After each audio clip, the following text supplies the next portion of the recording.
वक्त है और ये भी गुजर जाएगा, पर देखना है कि कितना असर कर जाएगा। और वक्त के साथ तमाम चीज़ें बदलती हैं और इसी बदलाव में, इसी पड़ाव में हमारे साथ हैं आज स्वास्तिका राजपूत। भाई जिस हिसाब से आप लोग स्क्रॉल करते हो अपने ना फीड सोशल मीडिया की, हर सेकंड हर मिनट जिसका चेहरा है ना वो यहाँ पर मौजूद है। तो आपके पास जितने सवाल हैं, सारे सवालों के यहाँ पे जवाब मिलने वाले हैं, वो भी बिल्कुल कट टू कट, बिल्कुल रॉ, राइट। तो बिना किसी देरी के शुरू करते हैं। हाँ। स्वास्तिका, क्योंकि मेरी बहुत अच्छी दोस्त है और मैं बहुत समय से जानती हूँ, तो मुझे उसके अंदाज के बारे में पता है, बोलने के अंदाज के बारे में, बात करने के तरीके के XYZ थिंग। लेकिन आज वो अपने बारे में खुद बताएगी। तो सबसे पहले मैं चाहूँगी कि स्वास्तिका तुम वो बताओ जिससे ऑडियंस मतलब इतनी वाकिफ है और टंग ट्विस्टर भी है, उसी से ही तुम्हारा इंट्रोडक्शन हो जाएगा। यार मतलब हैं बहुत सी चीजें, बट अब अगर संगीता ने बोला है तो संगीता की नजरें कितनी प्यारी है। आई थिंक हम कभी भी किसी से मिलते हैं तो नजरें बहुत ज्यादा, आपको पहला सोर्स ऑफ अट्रैक्शन नजरे पे होता है। मैंने उसके ऊपर लिखा था नजरे के ऊपर कि यार जब होता ना कि एक की नजरें जब पकड़े, मैंने कहा था कि जाने कैसी नजर थी उनकी, आए हाय, कि जाने कैसी नजर थी उनकी, जब से उनकी नजर ने इस नजर को जिस नजर से था देखा, कि जब से उनकी नजर ने इस नजर को जिस नजर से था देखा, तब से इस नजर ने किसी और नजर को उस नजर से एक नजर तक ना देखा। हाय हाय। तो ऐसा नहीं था कि नजरें मिली किसी से नहीं, टकराई बहुतों से थी, पर टिकी उनके अलावा किसी और पे नहीं। भाई और इन नजरों की बातें ना आजकल पूरी दिल्ली मुंबई में हो रही है, जिस पर हम आएंगे। खैर, सबको पता है कि स्वास्तिका अपनी बातों से, अपने अंदाज से घायल कर देती है सबको, लेकिन क्या ये पता है कि स्वास्तिका घायलों का इलाज भी करती है? हाँ, ये स्टोरी मुझे अभी पता चली है कुछ समय पहले, तो मैं चाहूंगी कि ये बात किया करते थे कभी वो है। तो हाँ, मैं नर्स हूँ ऑफ कोर्स, तो ये भी किया है मैंने। पता नहीं था कभी कि मैं शब्दों से भी इलाज कर सकती हूँ। कभी किया करते थे मेडिसिन से इलाज, अब शब्दों से हो रहे हैं शायद कुछ। मतलब ऐसा कभी हुआ है कि इंजेक्शन लगा रहे हो और वो बोलता है दर्द कम होगा अगर वो वाली लाइन सुना दी तो? नहीं, ये इतना नहीं हो पाया, क्योंकि वो होता उससे पहले मैंने निकल गई, मैं उस फेज से निकल गई। हालांकि जितना मुझे याद है, जो एक स्वास्तिका की लाइफ में यू टर्न आया ना, वो कोरोना के बाद आया, कोविड के टाइम पे, है ना, कोविड के बाद से आया। तो क्या स्टोरी रही, और उस यू टर्न के बारे में मुझे सीरियसली जानना है, मतलब वो तह तक जाना है मुझे। आई थिंक हाँ, कोविड में बहुत ड्रास्टिक चेंज आया था, क्योंकि मैं ऑफ कोर्स उस वक्त मैं जॉब कर रही थी, मैं वेंकटेश्वर हॉस्पिटल में थी द्वारका में, और बहुत होता ना डबल शिफ्ट चालू था और बहुत हेक्टिक था। लेकिन मुझे वही है कि वो एक ऐसा दौरान भी था जब मुझे अपने प्रोफेशन से प्यार भी हो गया था। लेकिन स्टिल ना वो फिर एक फीलिंग, क्योंकि कुछ जैसे मुझे इतना याद था कि नाइट शिफ्ट करके मैं फिर मॉर्निंग में जाती थी अपना शो करने, माइक करने जाती थी। बिल्कुल। और फिर शाम को फिर चली गई। फिर ना वो होता था कि, और ना लोग जानने लग गए थे कि भाई ये माइक भी करे, तो वो होता था ना कि अगर आप या तो आप एक चीज, वो मुझे मेरे जो वो थे, मेरे जो ब्रदर जो मेन जो स्टाफ थे, उन्होंने मुझसे पूछा था कि इस प्रोफेशन में रहना तो इसी प्रोफेशन के लिए, क्योंकि बहुत बिल्कुल होता है जब आप कोई काम कर रहे होते हो तो सिर्फ आप वही काम कर सकते हो, उसके लिए डेडिकेट। तो वो बोलते थे कि तुम्हारा ध्यान तो उधर ही रहता है, तो तुम जाओ, तुम उधर, मतलब ऐसा एक टच हो जाता था कि बार बार वो पॉइंट करते रहते थे कि भाई इसको थोड़ा सा स्पेशल क्यों ट्रीटमेंट मिलता है। ट्रीटमेंट से कुछ मिलता नहीं था, बट हाँ छुट्टी मैं ले लेती थी, क्योंकि मुझे ओपन माइक ऑफ कोर्स जब एक शो के पूरा महीने जितना मुझे पैसा मिल रहा है तो मैं क्यों छोड़ूंगी उसको। लेकिन वो भी कभी कभी, तो मैंने ना वो मुझे ये सब मिल रहा था ना, तो मैंने सोचा कि यार थोड़ा सा ना ब्रेक लेते हैं। तो मैंने छोड़ा कि ना, मैंने जॉब कर दिया, रिजाइन, क्योंकि उस दिन मुझे बहुत ज्यादा होता ना, जैसे मुझे याद है यार वो दिन, यार वेंकटेश्वर हॉस्पिटल में मेरी नाइट शिफ्ट थी और मैं 3-4 दिन से सोच रही थी कि आज नहीं जाना। होता है जब आपका एक दिन खराब चला जाता है ना हॉस्पिटल में, तो दिमाग में सेट हो जाता है। तो मैं रोज डिसाइड करती थी कि आज छोड़ दूंगी, लेकिन वो हिम्मत नहीं हो पा रही। चलो कि महीना है ना, कम से कम एंड कंप्लीट कर लेती हूँ और फिर छोड़ दूंगी जॉब। लेकिन वो हिम्मत नहीं आ पा रही थी कि क्या पापा को क्या बोलूंगी, घर में क्या बोलूंगी कि क्यों छोड़ रहे हो जॉब, बस ये पोइट्री करनी है, इसमें क्या कुछ हो जाएगा। तो वो डर तो था। लेकिन ना आई थिंक मुझे याद है, मैं 10 तारीख था आई थिंक, तो सर्दियों में time 10th I think November की बात है, मैंने पिछले साल की, पिछले नवंबर की बात है। यहाँ पर ये कहानी बताई जा रही है। तो ये नवंबर की बात है ऑफ कोर्स, पिछले मंथ की। मैंने वेंकटेश्वर बिल्कुल सर्दी का ऐसे ही, और मुझे याद है कि मैं एक पेशेंट का कर रही थी, तभी एक और पेशेंट मुझे एडमिशन के लिए आ जाता, मेरी शिफ्ट कंप्लीट हो गई थी, और फिर मुझे वो टील बोलते थे कि तुम इस पेशेंट का भी कर लो। वो मैंने सोच लिया था उस दिन कि भाई आज है ना मेरा लास्ट डेट है। लेकिन मैंने ये ना, फिर मुझे समझ आया कि उस वक्त ना मैंने अपना उस फॉर्म में अपने कर कह तो दिया कि ठीक है अब मैं अब नहीं करूंगी जॉब। लेकिन मुझे याद है मेरे डॉक्टर ने जो थे ना मुझे, तो उन्होंने बोला था कि अब यहाँ से निकल गई हो ना तो कुछ अच्छा करके, मतलब कुछ अच्छा ही करना अब, ठीक है। मुझे वो चीज़ याद है, और मुझे याद है मैंने निकलती हुई लिखा था happy independent day to me. बहुत खुश थी यार मैं जॉब जब छोड़ा ना, इतनी बड़ा ऐसा प्राउड वाली फीलिंग आ रही थी ना, मैं बता रही हूँ वो मेरा बेस्ट डे था आई थिंक। और मैं ना उठ के ही ना वेंकटेश्वर के द्वारका सेक्टर 12 में वहाँ पे एक बड़ा सा मॉल है, मैं हमेशा से ना बस जाती थी आती थी, कभी कुछ खाई नहीं मतलब। तो मैंने पहली बार जॉब छोड़ के मैं गई और अपने लिए बताओ ट्रीट किया, पिज्जा मंगाया है, वो क्या खुद अपने आपको ट्रीट दे रही हूँ मैं कि नहीं जॉब छोड़, लेकिन सिर्फ 1 महीने तक रही खुशी मेरी। वो फिर पता कि पहले लगा कि यार शो मिल रहा है हो जाएगा, वो 2 महीना ऐसा गया कि फिर कोविड आ गया, पूरा लॉकडाउन हो गया था आई थिंक, और फिर सारे शोज ऑनलाइन होने लगे, ऑफलाइन सब खत्म हो गया, और मैं कुछ कंटेंट भी नहीं कर पा रही, कुछ भी नहीं था। तो फिर मैंने वो 2 महीने तक चला मेरा इंडिपेंडेंट डे, उसके बाद मैंने फिर दोबारा जॉब ज्वाइन कर लिया। तो वो ना मेरे लिए बहुत ऐसा फील था कि पता नहीं मैं कर पाऊंगी नहीं कुछ। तुम्हारा दोबारा ज्वाइन करना एक कारण रहा हो, क्योंकि कोविड से पहले हम सब जानते हैं कि जितने भी पोइट्री सर्किट में स्पोकन वर्ड अगर आर्टिस्ट की बात की जाए तो वो वायरल हो चुके थे। उनकी एक वीडियो या कुछ रील्स या टिकटॉक उनकी चल रही थी, वो दिख रहे थे। बस Swastika was the only one जो हर प्लेटफॉर्म पर तो थी, पर एक ना क्लिक मिलना बाकी था। हाँ, मतलब वही ना, मेरे पेजेस से ज्यादा दूसरों के पेजेस पे मेरी वीडियो ज्यादा चल रही थी, क्योंकि वही ना मैं इतना बिजी। लेकिन वही है मेरे साथ, ये मुझे लगता है कि बाय गॉड कहीं था कुछ कि वो मैंने इतनी मेहनत नहीं की ऑफ कोर्स मेरे पेज के थ्रू। लेकिन हाँ, उसके बाद जब मैंने जॉब छोड़ा ना, तब मुझे समझ लिया था मैंने कि यार अब तो कुछ करना ही है। जब मुझे मुंबई का ब्रेक मिला था, जब पहली बार मुंबई का कॉल आया था, डीडी नेशनल पे एक शो आया था 100 करोड़ का कवि, बिल्कुल हाँ, उसके बारे में मुझे पता है। हाँ, तो वो मैं वहां पर जब वो मुंबई देख लिया था उस वक्त ना मैंने, और फिर ना मुझे याद है जब मैं गई थी शो के लिए, बहुत एक्साइटमेंट, मम्मी पापा भी बहुत खुश थे, लेकिन वही उनको डर भी था कि पहली बार जा रही है और क्या ही हो जाएगा इससे अच्छा। लेकिन मैंने गई थी, बहुत लोग, वो मम्मी पापा भी बहुत खुश थे, तो मैं गई और ना वहां पे जाकर ना रियलिटी चेक मिला मुझे। मतलब वहां पे पता चला कि यार इसके लिए ना ऐसा नहीं है कि कुछ भी बोल दिया, तुम्हें सीखना पड़ेगा। क्योंकि मुझे याद है जो भी 100 करोड़ के कवि का जो लाइनअप था, वो सारे गजल नज़्मे वाले बहुत पढ़े जो बहुत पढ़ा है। और मैं आई थी स्पोकन वर्ड नॉर्मल, जो मैं बिल्कुल ही फ्री वर्ड्स करती हूँ, तो मैं वो अंतर वहां दिखा होगा कि जिस तरीके से उन्हें बहर के बारे में पता है, मीटर के बारे में पता है, उनको पता है शब्दों के चुनाव के बारे में, भाषा शैली वो किस तरीके से इस्तेमाल करता है ये उनको पता है। तो लेकिन हालांकि इसमें गलत नहीं है, तुम्हारा वहां जाना सफल रहा था। हाँ, एक बढ़िया तुम्हें रीच मिली थी, लेकिन उसके बाद तुम्हारा टिकटॉक भी चल रहा था। हाँ, मेरे मतलब फिर वहाँ पे आने के बाद फिर मैंने ना शोज किए थे ऑफ कोर्स, तो वहाँ पर आने के बाद मैंने 1-2 शोज किए, फिर वो वीडियो बहुत होता है ना छोटी छोटी रॉ क्लिप्स मेरी पीछे की बहुत वायरल होने लग गई, तो मुझे बहुत अच्छा लगा। लेकिन वहाँ पे जाके ना वही सेल्फ डाउट बहुत आया था, लेकिन फिर मुझे लगा था कि नहीं यार करना है, अब अच्छा करना है। पहले ना मुझे इसके लिए इतना नहीं था, ऐसा हॉबी की तरह मैं देखती थी कि ठीक है लिखती हूँ, लेकिन मुंबई जाने के बाद मुझे ऐसा फील हुआ कि नहीं यार सीखना है यार, करना है यार, ऐसा मैं क्यों नहीं कर सकती ऐसा कितना ही। तो वो वहां पे जाके ना मुझे बिल्कुल सेल्फ डाउट हुआ, बट ना वो आग एक होता है ना चिंगारी लग गई थी कि मुझे भी बनना है यार, ये मुंबई में मुझे बसना है। तो वहां से स्टार्ट हुआ मुंबई वाला। सीखने से मुझे याद आया कि तुम्हारी जो पहली वीडियो वायरल हुई थी उसमें तुमने जॉन एलिया साहब की उनका एक शेर पढ़ा था, और मैंने देखा कि हर तरफ वीडियो वो सर्कुलेट हो रही है। नहीं तो है ना, हाँ, मतलब मैंने वो जब मैंने पहली बार, इनफैक्ट मेरा जो पहली जो वीडियो थी ना वो वही थी, नहीं तो वाली वीडियो थी, जहाँ पर मैंने, क्योंकि आपको पता नहीं था, क्योंकि दिल्ली में स्पोकन वर्ड का स्टेज नहीं था, सारे जो स्पोकन वर्ड के स्टेज थे वो मुंबई में थे। तो दिल्ली में जितने भी स्टेज थे, मैं बात बताऊं, मैं मुंबई में रही हूँ और मुंबई मुझे कुछ खास पसंद नहीं आया।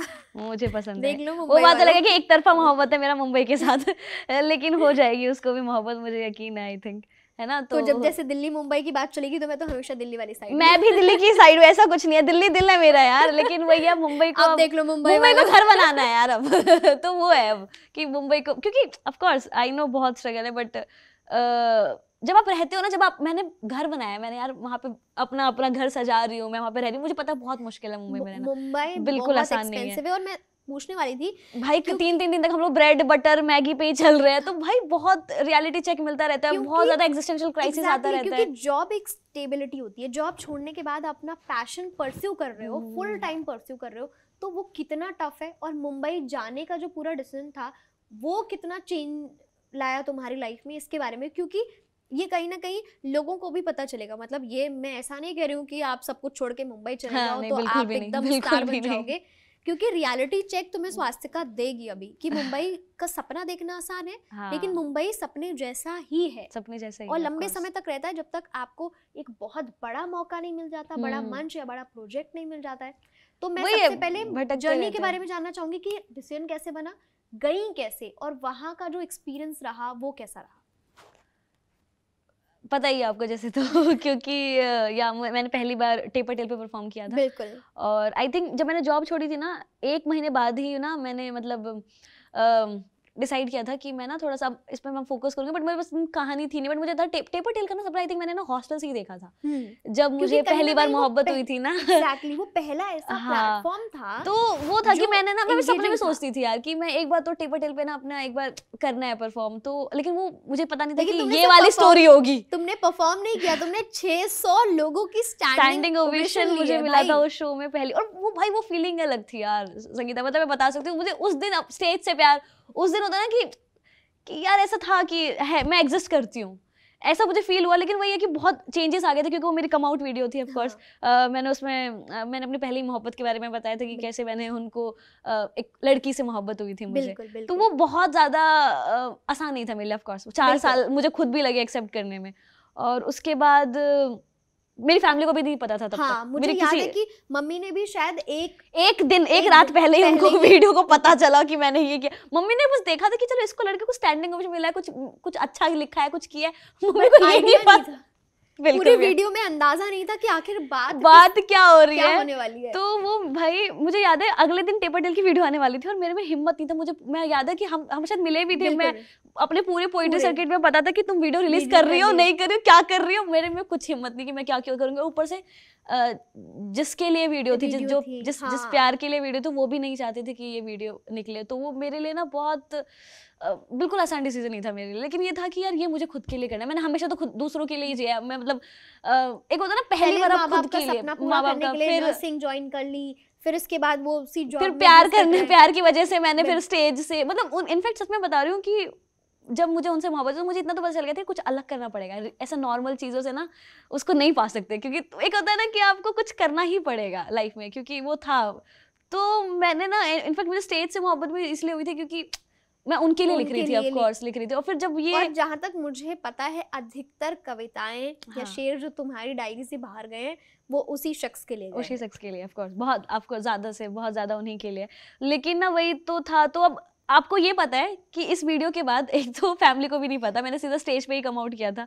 जिस इंसान के लिए है शायद वो भी मेरी जिंदगी में नहीं रहेगा, और मुझे लेकिन थोड़ी उम्मीद थी कि शायद मान जाए, शायद क्योंकि 600 लोगों के सामने केवल परफॉर्म किया था, लेकिन मिलियन लोगों ने उसको देखा है, सराहा है, लोगों की फीड पर है वो बात जो दिल से निकली है। और क्योंकि मेरी मम्मी हमेशा वो एक बात कहती थी ना, क्योंकि मुझे वो था कि जो वो हमेशा बोलती थी कि गलत बस वही है जो तुम्हें दुनिया से छुपाना पड़े।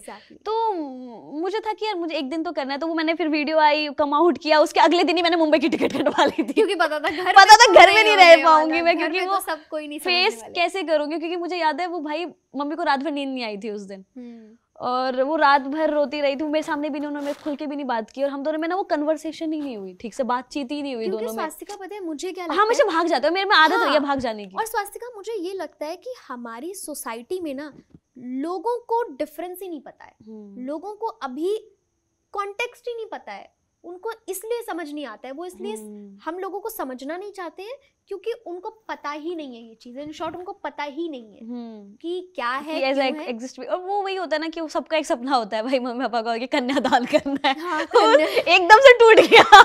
कन्यादान करना है, मतलब कन्या आन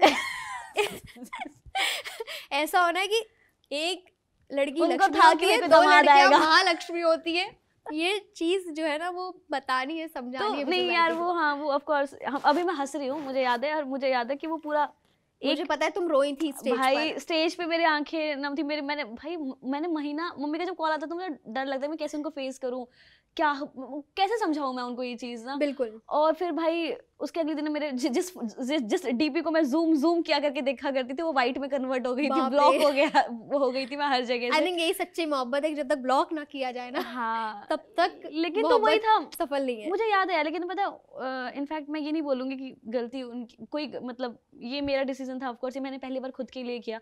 और मुझे याद है जब वीडियो मैं परफॉर्म करने वाली थी तो उन्होंने मुझे ऑल द बेस्ट भी लिखा था, ठीक है, वो बात अलग है कि मैंने पता नहीं था कि क्या कुछ होने वाला है। नहीं उनको ये भी बात, उनको पता है, मैंने यहाँ पे एक चीज बोली थी ना कि एक लाइन वहाँ पे आ गई थी कि मैंने ये बात बता दी थी, क्योंकि स्टेज ना इतनी एंजाइटी होती है ना, बहुत ज्यादा एंजाइटी होती है, और आप सच बोलते हो, आपको पता है कि कुछ चीजें फिल्टर करनी होती है, बट ना 600 लोग आपके सामने थे, पहली बार मैं टेपर टेल इतने बड़े प्लेटफॉर्म पे परफॉर्म कर रही थी, तो वो ना मैंने सोचा नहीं था बोलने का, वो निकल गया कि, और ये बात सच भी थी क्योंकि हमारी रात में कन्वर्सेशन हुई थी, पूरे दिन रात भर लड़ाई हुई थी कि शायद तुम जब कम आउट होगी तो मैं अभी एक्सेप्ट नहीं कर पाऊंगी इस चीज को, तुम एक्सेप्ट कर सकती हो, तुम इंडिपेंडेंट हो, तुम मैं अभी इतनी हिम्मत नहीं है।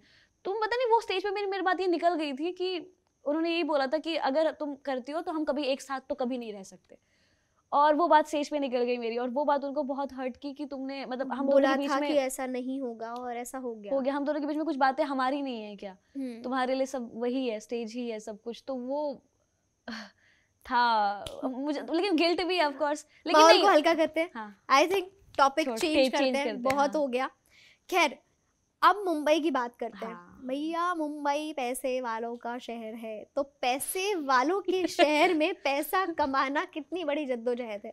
बहुत यार, मत पूछो यार, ये तो कैसे, बता तो रही हूँ, ब्रेड बटर पे चल रही है मेरी जिंदगी, ये सब दिख रहा है कैमरा में, वीडियो वायरल हो रही है, ये असल में मैगी खा रही हूँ रात में मैं तो क्या इंतजार है किसी अच्छे प्रोजेक्ट का कि भाई कॉल आएगा और होगा? नहीं, मुंबई में गई थी तो एक प्रोजेक्ट था मेरे साथ में, तो वो उस एक वो है ना, जब आप पता है जब चाह लो ना कि आपको कुछ करना है ना, तो पता है नेचर आपको ना, तुम शाहरुख खान की भी बहुत बड़ी फैन है ना, तो तुमको पता है कि किसी चीज को शिद्दत से चाहो तो वो, मुझे लगता है ये मैं सुपर बिलीव करती हूँ, लॉ ऑफ अट्रैक्शन में बिलीव करती हूँ भाई, मेरा सपना था कि मुंबई जाना है, रहना है, और पता नहीं टेपर टेल के बाद ही मैंने ये डिसीजन लिया कि मुझे अगले दिन मुंबई जाना है, और मुझे एक प्रोजेक्ट में मिल गया था, एक वीडियो था, तो उसके बहाने ही मुझे मिला, लेकिन ये नहीं पता था कि सिर्फ एक महीना ही है, उसके बाद क्या।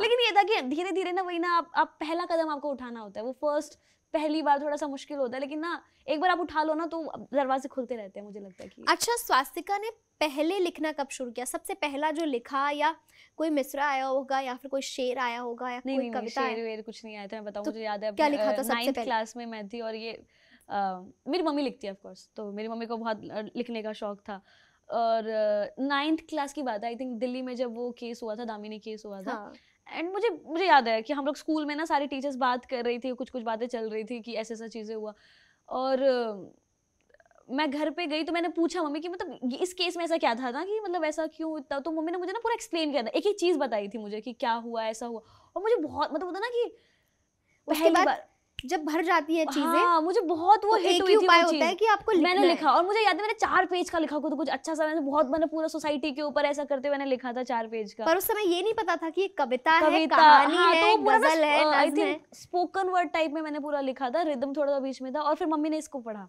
तो मम्मी को लगा कि हाँ ये लिख तो लेती है ये कुछ ना, और जब मम्मी ने प्रेज किया ना कि नहीं अच्छा, वो पता है मेरी मम्मी फिर मामा को दिखा रही है, पापा को सुना रही है, सबको हर जगह सुना रही है वो, तो मुझे से फील हुआ नहीं यार मैं लिख सकती हूँ शायद, तो मुझे वो पहला चेक था जब मैंने उस सोशल पे मैंने पहले लिखा। और आखिरी बार परफॉर्म कब किया है ये भी ऑडियंस को बता दो। आखिरी बार इनके साथ ही परफॉर्म किया है इतनी सुंदर मतलब ठीक है अभी हम हाल ही में शो करके लखनऊ में कहीं न कहीं का एक बहुत ही बेहतरीन शो था भाई, जिस हिसाब से हमने ऑडियंस एक्सपेक्ट की थी, कहीं बढ़ चढ़ कर ऑडियंस आई वहाँ पर, और मुझे and thank you so much Sangeeta, मतलब मुझे thank you so much to कहीं एंड कहीं एक्चुअली कि इतने रेगुलर हैं ये लोग पूरे इवेंट सेक्शन को लेकर के, कि मुझे क्योंकि मैं फुल टाइम एम्प्लॉय हो गई और मेरे अंदर का आर्टिस्ट कहीं ना कहीं वो सांस ले रहा था, लेकिन जब ऐसा इवेंट अटेंड किया भाई वो क्रेज था यार, मतलब बहुत प्यारा उसको बूस्ट मिल गया, वो अंदर का आर्टिस्ट है ना, अब उसमें जान आ गई है और लगता है कि भाई अब और मुझे अच्छा लगा, कहीं ना कहीं बहुत अच्छा कर रहा है, मतलब मैंने जश्न दास्तां भी देखा था और उसके बाद लखनऊ का इवेंट देखा, मतलब आप लोग छा रहे हो, मतलब कर रहे हो भाई बहुत, ऐसा कुछ नहीं है कि अंदर का आर्टिस्ट मर गया भाई, वो आने वाला है, बुखार आने वाला है, देखते हैं हमारे आने वाले इवेंट्स में देखते हैं वो है। स्वास्तिका, बातचीत का सिलसिला तो जारी रहेगा और जानेंगे तमाम ऐसी चटपटे मजेदार बातें तुमसे इस सेगमेंट में, क्योंकि इस सेगमेंट का नाम है बच्चों व्हाट्स इन योर डायरी। तो व्हाट्स इन योर डायरी में जो खास खास बातें हैं ना, अब मैं वो तुमसे पूछूंगी और फटाक से तुमको जवाब देना है। तो सबसे पहला सवाल है वो यही होगा कि वो 5 ऐसी चीजें जो गोल्स में आती हैं और तुमने नोट कर रखी हैं कि भाई आने वाले सालों में उसे पूरा करना है। भाई फिल्म करनी है, एक फिल्म करनी है as a writer, as a writer. अच्छा, ऑफ कोर्स एक्टर नहीं है, इतनी अच्छी सूरत नहीं दी भगवान ने। लाखों फिदा इस पे। नहीं, राइटर, ऑफ कोर्स राइटर। मेरी कहानी है, ऑफ कोर्स मुझे लिखनी है। मैं अभी एडी कर रही हूँ मुंबई में। ओके। तो वो है कि एज अ राइटर मुझे अपनी एक फिल्म करनी है। इंडिया का टूर करना है, फुल इंडिया का टूर करना है, और वर्ल्ड टूर तो करना। भाई रजत ने इतना फोमो दिया है ना सबको, भाई उसने एक टारगेट सेट कर दिया रजत ने। अब मुझे भी ना दुबई के सपने आते हैं, बैंकॉक में शो कर रहा है भाई रजत। तो उसने एक दे दिया है कि नहीं यार करना है। और हाँ, फिर मुझे अपना जो वही है ना, मैं आर्टिस्ट, तो मुझे इंडिया का टूर करना ही है भाई अपना, क्योंकि मुझे एक है वो देख, हर कोई एक ना आर्टिस्ट अपना परफॉर्मिंग आर्टिस्ट सपना देखता है कि वो कब पहला इंडिया टूर डालेगा। तो इंडिया टूर है, फॉर एक अपने लिए खुद के लिए वर्ल्ड टूर करना है। अच्छा। मम्मी पापा को करवाना है, मतलब उनके साथ उनको एक बार दिखाना है कि भाई वही ना, बिल्कुल उनको प्राउड फील करवाना है। आई थिंक उनके लिए तो शायद सब कुछ है, मैं जो भी करूँ। तो फिल्म फेयर की बात तो रह गई। हाँ, वही मैं बोल रही हूँ, क्योंकि मैं इस इंटरव्यू से पहले 5 से 10 बार ये सुन चुकी हूँ, मुझे फिल्म फेयर चाहिए, मुझे फिल्म फेयर चाहिए। भाई मैं स्पीच की तैयारी कर रही हूँ यार, मैं कसम से यार संगीता, मैं बता रही हूँ, मुंबई में 4 वैसे एक कमरे में बैठी रहती हूँ और पता नहीं वही है ना, आप मैनिफेस्ट करते रहते हो। तो भाई मैंने भी मैं स्पीच तैयार कर रखा है मैंने पूरा फिल्म फेयर के लिए पहले से ही। तो है वो तो है, एक फिल्म फेयर और एक शादी करनी है। किससे करनी है भाई? ये बाद में बताएंगे। ये बाद में है भी कोई नहीं, बट वही होता है ना आपका एक इमेजिनेशन। चलो खैर, अब बहुत सी चीजें क्लियर हो गई हैं कि वो होगा तो नहीं, वो होगी जरूर, और मैं भी होंगी वहां पर। क्योंकि देखो, मैं तो आऊंगी और नाचूंगी और खाऊंगी भी, लहंगा में वन्नो पे नाचना। मतलब भाई वो पहली यार, मतलब एक नॉर्मल शादी बहुत देखी होगी ना। मुझे नॉर्मल शादी अब देखनी ही नहीं है, ऐसी शादी देखेंगे। ऐसी शादी देखनी है मुझे जो थोड़ी अलग हो, हटके हो, जस्ट स्वास्तिका टाइप। स्वास्तिका मतलब वही ना, मतलब एक है यार, मतलब थोड़ा सा ना कि क्योंकि मैंने कभी मेरे लिए ना सच में प्यार बहुत बड़ी चीज़ थी, क्योंकि मैंने कभी एक्सपीरियंस नहीं किया था स्कूल कॉलेज में। जब मुझे लगता था कि मुझे इंसान पसंद है, तो वो एक चीज़ आ जाती थी कि मैं नहीं बता पाती थी, क्योंकि अब जब सेम आप एक बहुत मुश्किल होता है किसी लड़की को बताना कि वो जज ना कर ले आपको, कुछ ना कर ले। तो मैंने कभी नहीं बताया।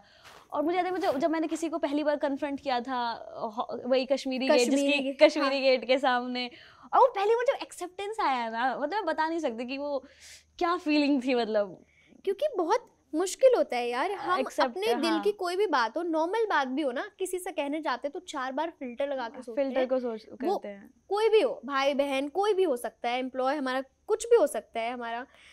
लेकिन जब प्यार की बात आ जाती है ना उसमें, कि प्यार उसमें जरूरी है यार, मतलब लोग बोलते हैं कि प्यार को तुमने इतना ओवररेटेड कर दिया, इतना लिख, लेकिन मुझे लगता है कि यार इससे खूबसूरत चीज कुछ है नहीं है। मतलब अगर प्यार अगर मिल जाए ना आपको, तो आप दुनिया को आबाद कर सकते हो, अगर नहीं मिले तो खुद को आबाद कर दोगे। भाई मैं तो यही कहती हूँ, सोचो किसी एक शख्स के प्यार से आप इतना खुश हो, तो इतने लोगों का प्यार मिले तो आप कितना खुश हो गए। कभी वो शाहरुख खान की फिर से मैं बात करूँ, कभी किसी एक शख्स का प्यार मिल जाए ना तो काफी होता है। शाहरुख खान फॉरएवर #। हाँ क्या नहीं, लेकिन वो मिल नहीं रहा, क्या पता किसी को करेज हो एक्सेप्ट करने की तो मिले। देख लो, ऑडियंस हमारी बहुत खूबसूरत ऑडियंस है, जरूर कोई ना कोई कुछ ना कुछ। नहीं, अब ऐसा नहीं, अब ना मैं सच बताऊं तो हमेशा मैंने ना खुद दूसरों के लिए ही किया। मुझे याद है, मुझे किसी ना किसी के थ्रू किया, लेकिन अब ना ऐसा मैं सच में मैं चाहती हूँ कि मैं खुद के लिए कुछ करना चाहती हूँ। खुद के लिए मैं अब जी रही हूँ। मुंबई का मेरा जो डिसीजन था लिखने का, तो अब वो अभी मैं ना वो सेल्फ लव मुझे बहुत ओवररेटेड लगता है, लेकिन मैं जानना चाहती हूँ ये सेल्फ लव है क्या, कैसे करता है खुद से मोहब्बत। मुझे भी करनी है खुद से मोहब्बत, तो ना लेकिन अभी वैसा नहीं है। बट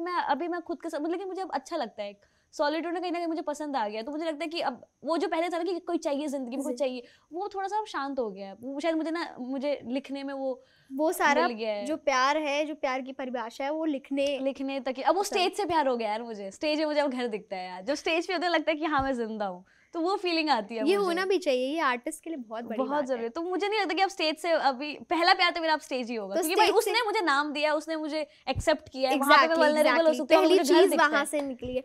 और स्टेज से ही मुझे याद आया, डायरी में वो 2 मैं ऐसे नाम जानना चाहूंगी। एक स्पोकन वर्ड आर्टिस्ट से, वो कौन से हैं जो तुम्हारे आइडल हैं, जिनको तुम बहुत मानती हो आज के समय के, और एक वो शख्स जो जिनकी गजलें, नज़में, कहानियां किताबों में हैं, लंबे समय से लोग उनको चाह रहे हैं। ये 2 ऐसे नाम।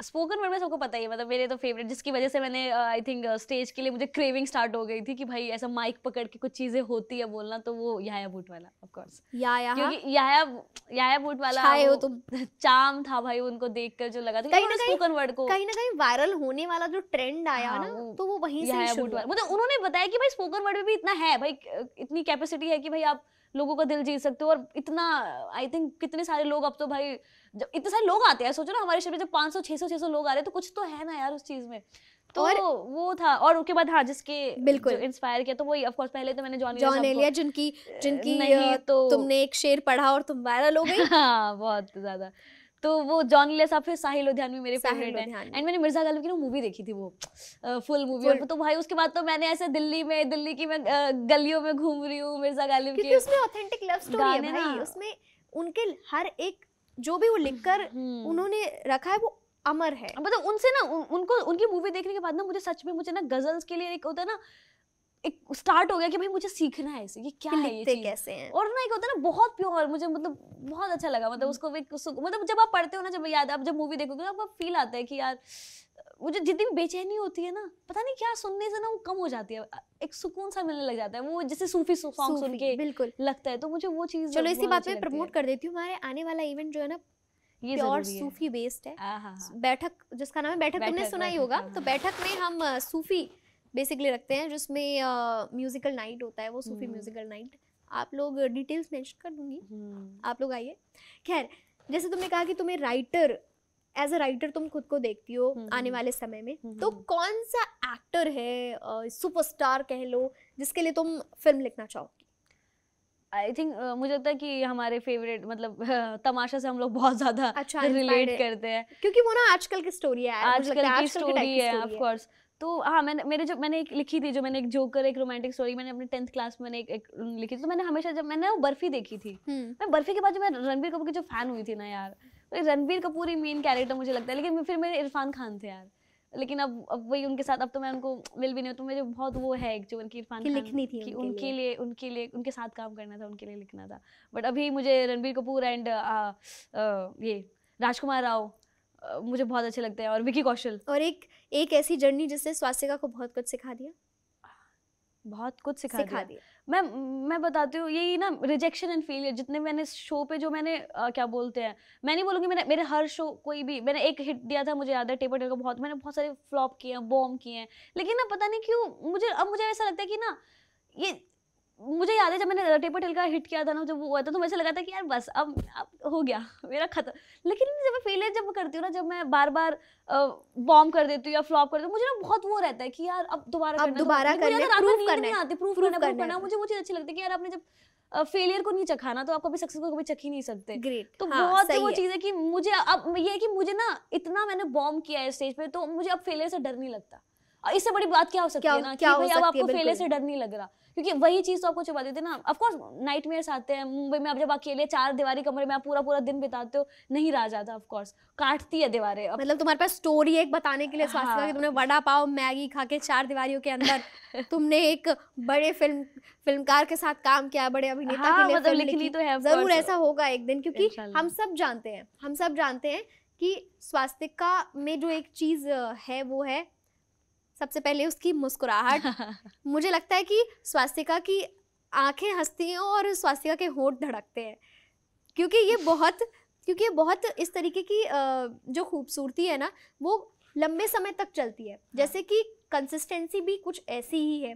लोग कंटेंट क्रिएट करते हैं, बीच में छोड़ देते हैं, बीच में अपने काम में बिजी हो जाते हैं, लेकिन तुमने कंटेंट क्रिएट करना जारी रखा, कैसे भी हो, किसी भी फॉर्मेट में हो, स्टेज परफॉर्मेंस जारी रखी। तुमने ये नहीं सोचा कि राइटर ब्लॉग्स आते रहते हैं ऑफ कोर्स, कि वो छोटा प्लेटफॉर्म है, मैं नहीं परफॉर्म करूंगी, बड़ा प्लेटफॉर्म है, मैं बस सिर्फ यहीं परफॉर्म करूंगी, ये भेदभाव नहीं रहा। उसके लिए हम सब जानते हैं कि ये सफर कितना टफ रहा तुम्हारे लिए, और तुम आज जहाँ पर हो डिजर्व करती हो। सपने भी पूरे होंगे, नो डाउट, पूरे सपने होंगे। तो एक हल्का फुल्का सवाल इससे, क्योंकि सब जानते हैं स्वास्तिका कितनी चटोरी है, क्योंकि लोग ऐसे होते हैं, दो तरीके के लोग होते हैं, पेटू, एक होता है चटोरी। चटोरे। तो हाँ, तो स्वास्तिका ठीक है। चटोरी भाई है। मुंबई जाने पे एक महीना मुंबई में रुको, तो वो दिल्ली से हो ना, तुम भी हो जाओगे। भाई लोग दिल्ली बस मुंबई कहते रहते हैं, बोलते रहे कि यार, लोग बोलते रहते हैं ना कि मुंबई का कि बड़ा पाव कुछ नहीं है यार, ऐसे बस बना रखा है हलवा। मुंबई वाले सुन लो भाई, हमारे दिल्ली और दिल्ली के मोमो। भाई दिल्ली का खाना है, दिल्ली की मेट्रो है, वहाँ पे लोकल है, लेकिन लोकल में वाइब है ऑफ कोर्स। अब तो मुझे आदत हो गई है लोकल की। ऑफ कोर्स मैं मुंबई को बुरा नहीं, मुंबई में मुझे घर बनाना है, मैंने बोला दिल्ली दिल है मेरा, बट मुंबई घर है। मतलब अब ये हो गया कि भाई मुंबई को, अब मुंबई से एक तरफा मोहब्बत चल रहा है, बट होगा एक ना एक दिन तो। अच्छा, तो चटोरी से मुझे याद है कि ऐसी एक मतलब एक डिश फटाफट बताओ जो बिल्कुल पेट फुल हो, लेकिन मुझे पता है इसके लिए जगह बचा के रखनी है। Any time dosa. भाई बहुत सारे हमारे पोएट्री आर्टिस्ट ऐसे हैं कि साउथ इंडियन फूड के लिए एकदम दिल जान लुटा बैठे। डोसा सांभर एनी टाइम यार। और ऐसी कौन सी इंडिया में से जगह है जो तुम नेक्स्ट ट्रैवल करना चाहोगी? यार अभी मुझे नॉर्थ ईस्ट जाना है यार, नॉर्थ ईस्ट, मेघालय, शिलोंग और ये सब। मुझे भी लेकर जाना, साथ में चलते हैं। खैर, हाँ, तो आज का ये जो हमारी बातचीत थी, हम सब जानते हैं कि दिल से निकली हुई चीज़ें वो बातें हैं जो शायद लोग नहीं जानते हैं। फिर चाहे वो तुम्हारी जर्नी के बारे में हो, मुंबई के बारे में हो, तुम्हारे कम आउट के बारे में हो, तुम्हारे जो स्ट्रगल के किस्से हैं उन पर हमने बात की। अब मैं चाहूँगी कि तुम कुछ ऐसा ऑडियंस के लिए, क्योंकि ऑडियंस ऑलरेडी तुमसे इंस्पायर्ड है नो डाउट, तो कुछ ऐसा बता के जाना चाहोगी कि भाई उसकी हम रील काट के हम भी वायरल हो जाए? नहीं ऐसा कुछ नहीं, मतलब मैंने हमेशा से ना, मतलब खुद को बहुत सेल्फ डाउट किया है। मुझे पता है, क्योंकि आपके इर्द गिर्द आप बहुत अच्छे आर्टिस्ट देखते हो, हमेशा वो इनसिक्योरिटी रहती है कि यार कितना अच्छा कर रहे हैं। और ना तो मुझे ऐसा लगता है कि मैंने जहाँ से स्टार्ट किया है ना संगीत, मुझे याद है मुझे बहुत स्टेज फ्राइट था। मैंने कभी आज तक स्कूल में भी मेरे में हिम्मत नहीं हो पाती थी कि मैं स्टेज पे, एक बार मुझे मौका मिला था तो ब्लैंक आउट हो गया था, मैं बस ऐसे उतर गई थी। तो उसके बाद स्टेज से इतना डर था, और मुझे सोच भी नहीं सकते कि जिसको वो एक बार ऐसे उतर गई थी वो उसको अब स्टेज की आदत हो जाएगी, और लोग परफॉर्म करने की आदत हो जाएगी, परफॉर्म करने की आदत हो जाएगी। लोग इतने प्यार से सुनेंगे जब आप जा रहे हो, तो लोग आपको पहचान रहे हैं। तो वो स्टेज ने मुझे वो जो चीज़ दी है, तो मुझे बस मेरे ये था कि जब मैंने बस यही सोचा था कि अगर आपके इरादे नेक हो ना, अगर आपके इंटेंशंस प्योर है ना, और आप कुछ करना चाह रहे हो, आप मिल जाएगी वो चीज़ आपको। मेरा ये बहुत स्ट्रांग बिलीव है। तो मुझे लगता है कि मैंने एक लाइन लिखी थी कि बड़े लोगों को बहुत बड़ा बन जाना कोई बड़ी बात नहीं, पर जिस दिन हम जैसे कुछ नहीं अगर कुछ कर गए ना, तो न जाने कितने कुछ नहीं जो सोचते हैं इस दुनिया में सिर्फ सब कुछ ही कुछ कर सकते हैं, उन सभी कुछ नहीं को कुछ कर जाने पर मजबूर कर देगा। आए हाय, तो हम जैसे कुछ नहीं अगर कुछ कर गए तो। मुझे पता है यही शब्दों का जो खेल है ना स्वास्तिका तुम्हारी कविताओं में, मुझे बहुत पसंद है, बहुत पसंद है। तो वही है कि तो ये मुझे पता नहीं चला कि हमने इतनी देर बात कर ली है। सीरियसली मुझे पता नहीं चला, क्योंकि तमाम बातें थी जो शायद आज मैं जानी हूँ, कुछ इंटरव्यू से पहले ही मैंने शायद जाना होगा हमारी इस बात में। इंटरव्यू नहीं कहूँगी इसे, हाँ, खैर तो ये एक बातचीत है हमारी, और ये बातचीत कुछ ऐसी इसमें बातें हैं जो आप तक पहुँचानी थी। ऐसे ही मुलाकात होगी अगले एपिसोड में आपसे एक और नए कलाकार के साथ, कुछ और अनसुलझे किस्सों के साथ जो अब सुलझ रहे हैं समय के साथ। ऐसी कुछ और चटपटी बातें होंगी, कुछ और तमाम प्रेम से जुड़े किस्से होंगे। तो मुलाकात होगी आपसे अगले एपिसोड में। तब तक बने रहिए हमारे साथ और देखते रहिए लम्हे लफ्जों के, संगीता यदुवंशी के साथ। बिल्कुल।